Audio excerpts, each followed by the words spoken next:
Yo, what's going on everybody? Welcome back to a brand new video. In today's video, we're gonna be taking a look at a pair of Satin Breds that just released today. Today is October 18th, 2023, and this pair released for the retail price of $180. Now there was a shock drop about a week ago, and luckily I was able to hit a pair on Sneakers app. This pair was a half size down from what I usually get, so I'm probably gonna end up selling it on my Instagram at Sneakerhead in the Bay. So make sure you guys are following if you guys are interested in purchasing. The pair that I got on Sneakers app was a size 11 women's. Keep in mind that this is a women's colorway, so whatever size you see on the box, you're gonna have to subtract 1.5. So this is truly a size 9.5 men's. Now, if you're wondering why I have two boxes, one was from Sneakers and the other one we're looking at today was bought from the Fix Kicks. When I was there yesterday, I was just browsing. I wasn't even looking for this pair, but I saw it on the shelves. And when I looked at the bottom of the shoe, I saw that the price was $180. To me, that was very bizarre. When I see a shoe like this, it kind of brings me back to that 2016 period when there was another pair of Satin Breds that was the numbered pair. Those were going for some crazy money. I think it was like $2,000 to $3,000. And now in 2023, we have the Satin Breds that re-released. I would say this is more of a GR because it seems like a lot of people were able to get them. And that's also why the price was pretty low. If you guys have been into sneakers for a while, you already know that resale shops usually sell a little bit over market price just because they have overhead and yada yada. So when I saw the $180 price point, I was like, dude, this is basically retail without tax. Retail with tax is gonna be about 200 bucks. So I might as well just purchase a pair right here that's in my size, and that's why I ended up pulling the trigger on this pair right here. Before we even get into it, let's go ahead and take a look at StockX so then we can look at the prices. This shoe right here is selling for under retail. It's basically hitting for around 160 bucks.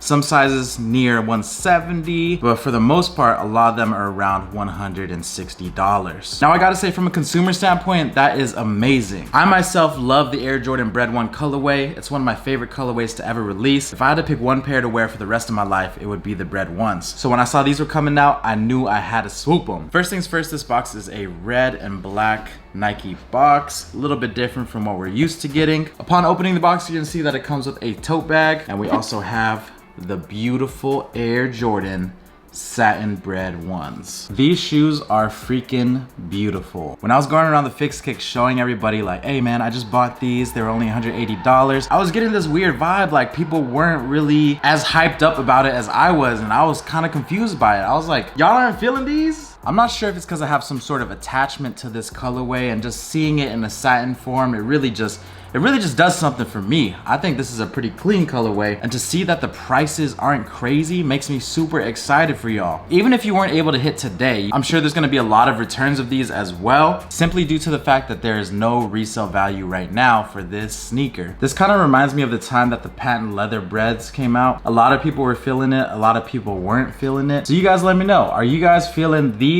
over the patent Breds? I think satin is such a good look on the shoe. With all my praise and everything, I do have to keep it real with you guys. Satin is not the best material when it comes to the longevity of the sneaker. This is one of those shoes that you wear because you enjoy it, and if it gets dirty, it's not as easy to bring it back to that original state that it came in. When it comes to satin, satin is one of the hardest materials to work with when making a sneaker. When I took my first Air Jordan 1 class, I made these Satin Bred toes. I ended up doing satin hits on the back, up on this collar area, as well as the toe box. And I decided to use the satin material because my teacher said it was the hardest to work with. That means anytime that glue got on this material, we would have to start over. Anytime you get a fray or anytime you scratch it, that is permanent damage right there. So when it comes to this pair, it's gonna be very difficult to remove any dirt stains that get put onto this red satin material. I've seen plenty of people try to clean the satin shattered backboards when they came out, and a lot of the material starts to crunch up and it gets a little wavy and ugly when it gets wet. That's my biggest gripe about this shoe right here, the longevity of just keeping it clean. But honestly, at that $160 price point, it's an easy double up. I wouldn't mind keeping a pair on ice and just rocking the hell out of these. Even if they get dirty, you'll still have that fresh pair on deck. This pair also comes with a set of laces. It looks like it comes with an extra set of red right here. We also have a red insole with that black Nike branding on the heel. The inside of the shoe feels extremely smushy. It feels like it's gonna be pretty comfortable. I already know these things are gonna crease like crazy, so they might not be for you, but for me, I could care less. Overall, I feel like this is a solid shoe, especially if you haven't had an Air Jordan 1 before and you want a solid colorway, but you don't want to spend crazy money. I'd recommend checking these out. I have a link down below in the description if you guys want to check them out. It'll just be an eBay link, but it'll have a bunch of sellers on there. And let me know what you guys think about the sneaker market. Are you guys buying shoes right now, or are you kind of holding off? I've been kind of in and out of it, just buying stuff I know I will rock and not really worrying about adding to a collection and making it look all crazy. Whenever I get something in, I try to move something out just to keep everything in balance, but that's just how I'm moving in life nowadays. Other than that, I think that's going to wrap up this quick review and quick look of the Satin Breds. Let me know if you guys hit in the comment section down below. Oh, and don't forget to spray these with Angelus water and stain repellent. I'm about to hit these right after this video, so if you guys are interested in purchasing that, I'll have a link down below along with the discount code so you guys can save some money. I'll see you guys in the next video. It's your boy Sneakerhead in the Bay. I'm out. Peace.